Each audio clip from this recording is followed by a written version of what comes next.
दिल्ली में कोरोना के केस बढ़ रहे हैं, मैंने पहले भी बताया था।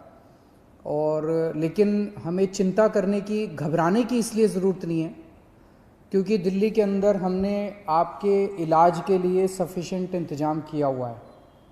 अगर आपके घर में किसी को कोरोना होता है तो हमने इंतज़ाम किया हुआ है कि उसको अस्पताल में बेड मिलेगा। अगर उसे ऑक्सीजन की ज़रूरत है, हमने इंतज़ाम किया हुआ है कि उसको ऑक्सीजन मिलेगी।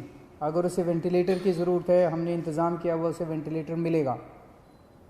हमने देखा कि देश में, अपने देश में कुछ शहरों में और दुनिया भर में कई ऐसे बड़े बड़े देश हैं जहां कोरोना बहुत ज़्यादा फैल गया। वहां सबसे बड़ी दिक्कत क्या हुई?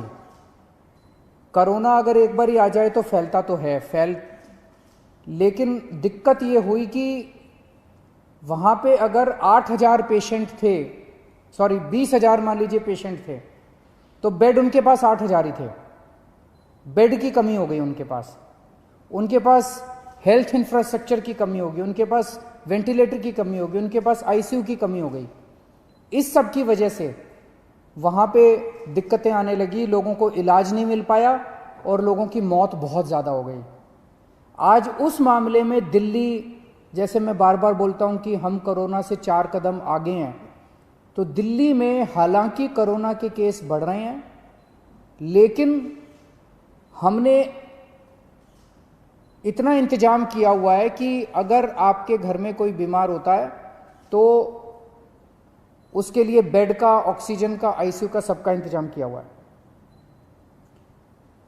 एक तरफ तो मैं कहता हूं कि हमने आपके लिए इंतजाम किया हुआ है, बेड की कोई कमी नहीं है।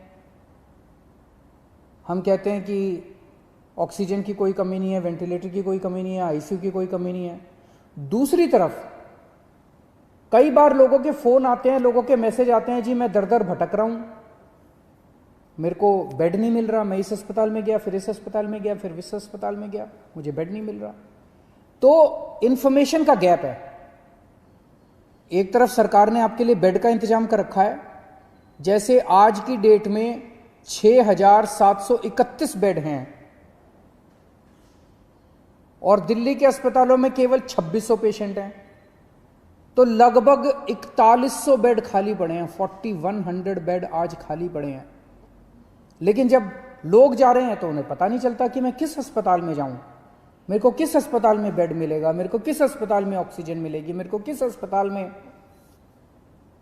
वेंटिलेटर मिलेगा। लोगों को आइडिया नहीं है। तो ये इंफॉर्मेशन गैप है। इस इंफॉर्मेशन गैप को पूरा करने के लिए हम लोग आज एक ऐप लॉन्च कर रहे हैं।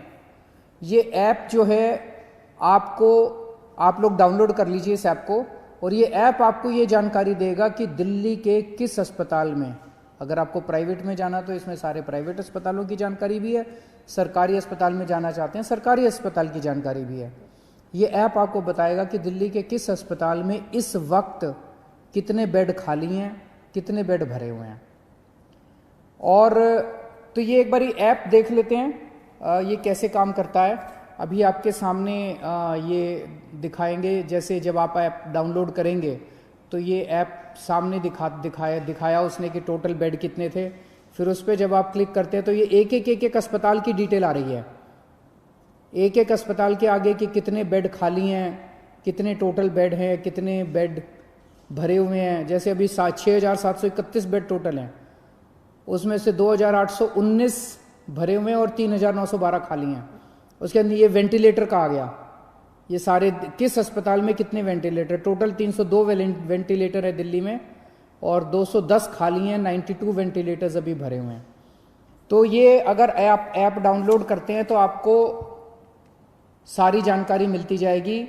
ये ऐप दिन में 2 बार इसको अपडेट करेंगे, सुबह 10 बजे और शाम को 6 बजे ये ऐप अपडेट किया जाएगा, तो आपको लेटेस्ट स्टेटस पता चलता रहेगा। अगर आप इस ऐप को डाउनलोड करना चाहते हैं तो एक तो गूगल प्ले में जाके आप इस ऐप को डाउनलोड कर सकते हैं। गूगल प्ले में दिल्ली कोरोना इस नाम से आप इसको डाउनलोड कर सकते हैं। दूसरा, आप इसका वेब पेज भी खोल सकते हैं। अगर आपके पास ऐप नहीं है तो इसका एक वेब पेज बनाया गया है, delhiFightsCorona.in, delhiFightsCorona.in/beds।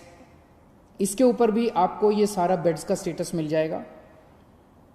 अगर ये भी नहीं है तो आप 1031 जो हमारी हेल्पलाइन है, 1031 पे फ़ोन करेंगे तो वो आपको पूरा का पूरा जो बेड्स का स्टेटस है वो आपको SMS के ज़रिए भेज देंगे।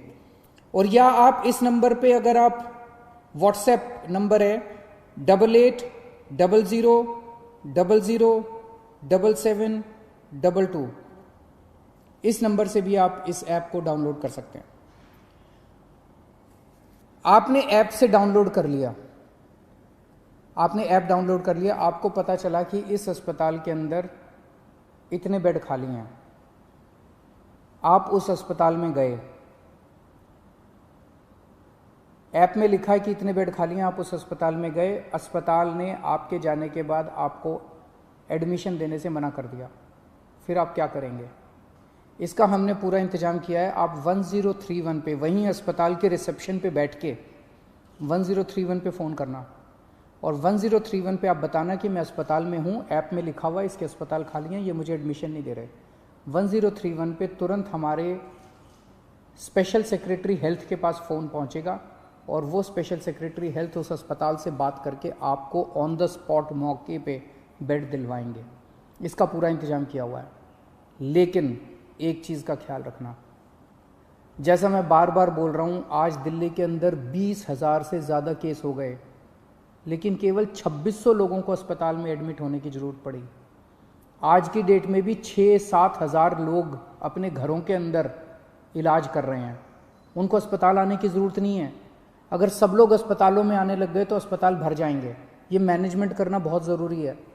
तो अगर कोई अस्पताल एनालिसिस करके, डॉक्टर्स एनालिसिस करके आपको ये कहते हैं कि आपको अस्पताल में एडमिट होने की ज़रूरत नहीं है, आप प्लीज़ घर में जाके, घर में अपना, आप माइल्ड हैं या एसिम्टोमेटिक हैं, घर में इलाज करा लीजिए, उनकी बात मान लीजिएगा।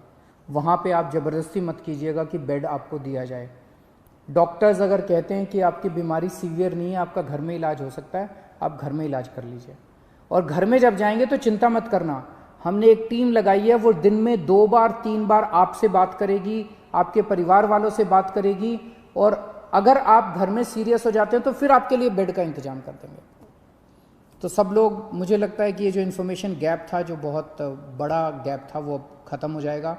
आपको क्लिक ऑफ द बटन पे पता चल जाएगा कि किस अस्पताल के अंदर कितने बेड हैं और आपको अब बेड की चिंता करने की ज़रूरत नहीं है। शुक्रिया।